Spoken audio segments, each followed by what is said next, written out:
l'Albanie rêve d'Europe et le dit en musique. Depuis presque 2 ans, le pays est officiellement candidat, mais les négociations n'ont toujours pas commencé. Tirana veut y croire. La capitale albanaise a donc célébré le 9 mai, la journée de l'Europe, avec un grand concert, une initiative franco-européenne. Nous avons assisté à cette soirée avec Martin van den Bosch. Certains sont des musiciens professionnels, d'autres sont encore au conservatoire et il y a même des amateurs. Cet orchestre hétéroclite et éphémère se retrouve sur la scène de l'Opéra de Tirana pour célébrer l'Europe. Est-ce qu'ils vont réussir à s'accorder? Voilà qui rend un peu nerveux l'organisateur du concert. C'est un peu le foutoir, mais bon, on a l'habitude. Ça finit toujours bien.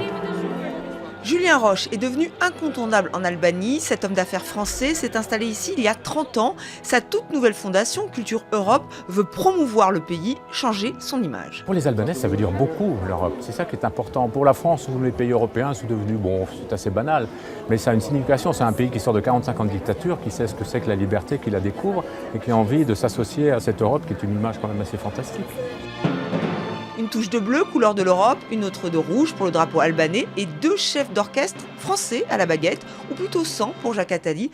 L'économiste et écrivain apprécie l'exercice et l'Albanie, d'où sa présence. Mais le maestro, le vrai, celui qui a eu cette idée folle, attend son tour en coulisses. Gérard Akoka s'est installé en Albanie depuis peu et il s'est dit pourquoi pas un concert pro-européen. L'Europe, c'est un partage de la culture et c'est ça que j'ai voulu montrer. Pour ce faire, nous avons aussi créé un chœur européen, des résidents européens, où participent beaucoup de diplomates avec des voix albanaises. Quand il m'a invité, j'ai vu que j'étais libre et j'ai couru venir ici pour faire ça parce que je pense que c'est mon devoir de soutenir et je ne peux pas soutenir mieux qu'avec mon art. Et voilà comment plus de 200 personnes se sont retrouvées sur scène pour entonner en chœur l'hymne européen, l'hymne à la joie de Beethoven, avec un espoir, donner un nouvel élan à cette candidature albanaise. Devenir européen, ce serait un signal fort pour ce pays qui a été écrasé par la dictature. Il reste quelques traces de ces années noires.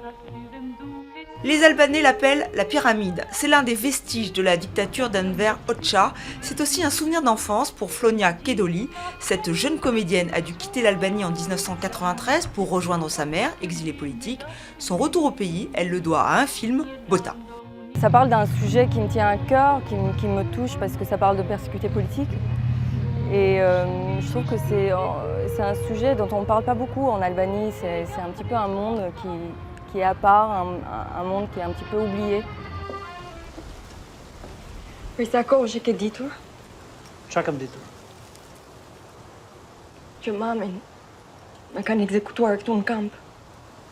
Ma mère a été aussi une persécutée politique pendant le régime communiste. Voilà, ça me semblait important. Je l'ai senti carrément comme une mission en fait d'être dans ce film. Il fallait que j'en fasse partie. Pour décrocher ce rôle, son premier grand rôle, elle a passé une audition dans un lieu mythique, le Kino Studio de Tirana, enfin ce qu'il en reste. Il y a 25 ans, plus de 780 personnes travaillaient ici, dont son père qui était décorateur. Aujourd'hui, c'est une école de cinéma, la première du genre, et maintenant, le 7e art albanais circule de plus en plus. Jusqu'en 91, on n'avait pas le droit de participer dans des festivals, dans des événements cinématographiques à l'étranger du pays. Donc c'est quelque chose qui a commencé en 94-95, où on a commencé à être sélectionné dans des festivals de catégorie A. Et depuis, ça ne s'arrête pas, quoi. Il y a presque tous les ans, tous les 2 ans, il y a un film qui va sélectionner dans des festivals importants. Dernier exemple en date, Vierge sous serment, cette coproduction avec l'Italie et le Kosovo a été sélectionnée au Festival de Berlin. Et à l'affiche, on retrouve une certaine Flonia Kedoli. Aujourd'hui, elle fait partie de la petite famille du cinéma albanais.